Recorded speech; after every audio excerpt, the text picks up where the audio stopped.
يضرب واللي يدفل واللي يجرع.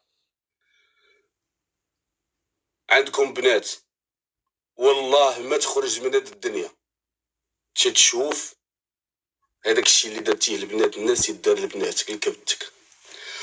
والذي لا رب سواه إما يمشي يخرج من هاد الدنيا تيطيحهم حجر على بناته، وكما دار لبنات الناس غيداروا لبناته. حيتاش انا ما نكذبش عليك، والذي لا رب سواه راجلي مهما كانت الظروف تريكتي كامله وانا كنقولها علنا، تريكتي كامله مهما كانت الظروف، من السابع المستحيلات تنقصني انا وتضر مع مرتي، من سابع المستحيلات على انك تنقصني انا كراجل في 60 متر كاريه وتنقص عاد مرتي. ماشي تكون خويا والله واخا تكون ما عاد شكون تكون، هادشي التصرف اللي غناخدو انا غنحسب ربي ما خلقكش. كاين لا اخوه لا سيدي ذكري من الاخر.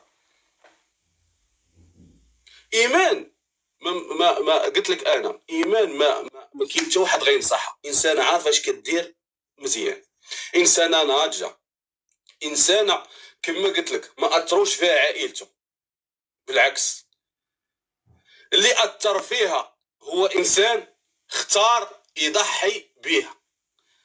والمراه المغربيه للاسف هذه هي المعاناه ديالها الحقيقيه. على اي مصيبه كطرى الاسره هي الاولى كتنزل عليها. امك سخطت عليك خاصها تخلص المراه، باك سخط عليك خاصها تخلص المراه، خوك مخاصم معاك على قبل المراه، مرت خوك متعاطفه معاك المراه خاصها تخلص، ولدك طلع شمكار خاص المراه تخلص، بنتك طلعت شمكاره خاص المراه تخلص. يعني بزاف على هاد المراه. يعني الراجل اول حاجه وانا كنقولها لكم وانا عارفها، ماشي حتى واحد يبدل لي الافكار ديالي، انا عارف مجرد ان الراجل كيتحط في محك حقيقي الاختيار ديالو لزوجته كيسمح فيها صافي من الاخر. ونبشركم ان ايمان غترجع لراجلها، وانا عارف اش كنقول، غترجع لولادها وغترجع لدارها، والذي لا رب سواه حتى غترجع. حيت انا كنقول لك وانا راجل وعارف الوقت كيفاش داير، بحال ايمان ما تخسرش. يعني انسانه بهذيك العقليه بهذيك النضج الفكري، عارفه اشنو كدير اللي خاصها دير، وعارفه كيفاش تحتوي الاسره ديالها والولاد ديالها خاصه، والنجاح اللي طبقتيه معاه انت حيت بدات معاك من الزيرو ما تنساش، بدات معاك من تحت الصفر. يعني انسانه ما جاتش لقات عندك هذاك الخير اللي انت فيه تسمح فيها. النصيحه اللي قلت لكم انا باش نسدوا هذا الموضوع على ان الراجل ديالها خاصو يدارك الوقت في اقرب فرصه، والذي لا رب سواه مشات قاعده راسها. كنتمنى تبقى مأطره دابا ويدارك الوقت. عرفتي انسانه بحال ايمان اللي خدت القرار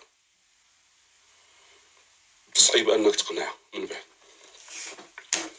الله ييسر ليهم وقلبنا معها اكيد. ايمان ما غنقولش لكم ما كنعرفهاش، كنعرفها وكنكن لها الاحترام والتقدير.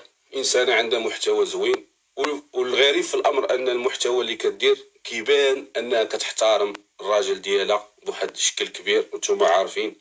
يعني انسانه ما كتقلبش على بزاف د الحوايج في التيك توك، انسانه دايره بحساب انها مجوجه وان ولادها مستقبلا غيشوفوا داكشي اللي كدير وان العائله ديالها فهمت ما غتخيبش. هي اصلا بنت الاصل، حيت انسانه بحال هذيك كيكون عندها اب مأصل وام عرفت تربي صافي سالينا بلا من انسانه عارفه شنو كدير، انسانه كتواجه وناجحه بقراراتها، والقيمه ديالها غتعرف مباشره ملي غتخسر فهمت. حيت انا كنقول لكم ونعاود نقولها وانا راجل وعارف بحال ايمان ما تخسرش.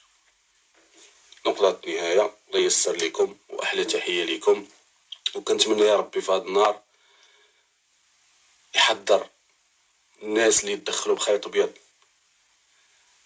الناس اللي يدخلوا بخيط ابيض. انا لو كنت في بلاصه الزوج ديالها الماسون ما نبعدش من امي وما نبعدش من مرتي، وكاين بزاف د الحلول. واللي ضرني في راسي ان ايمان هي تعطيه الحل كيفاش تتعامل مع مو.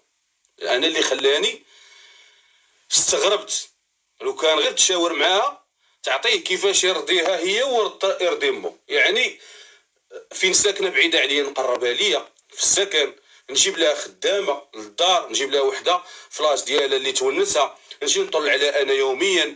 ما عندكش مشكل، عندك مشكل مع مرتي عطيها التقار، صافي انت ماما ما خداماش لك، ما خداماش لا لاسباب متعدده، حنا ما نقلبوش انت مرتي وهي امي. ما باش نضحي انا ما ضحيتش بمرتي، انا ضحيت بولادي. واش انت دابا غادي امك الله يطول لها في عمرها والولاد اللي صغار. وانا كنتمنى يا ربي العيالات اللي متبعينا، يا ربي الطلب ديالي الوحيد على انكم ما تبارطاجيوش هذا المشكل مع ولادكم، حيت الكارثه العظمى هو ان ولادها في المدرسه غيتضروا من هذه القضيه. الله يرحم لك الوالدين، ما تبارطاجيش مشكله ديال وحده كتعرفيها في السوشيال ميديا مع ولادك. انا هذا طلب خاص وكنتمناكم انكم تلبيوه لي. الله يرحم لكم الوالدين، ما تبارطاجيوش مع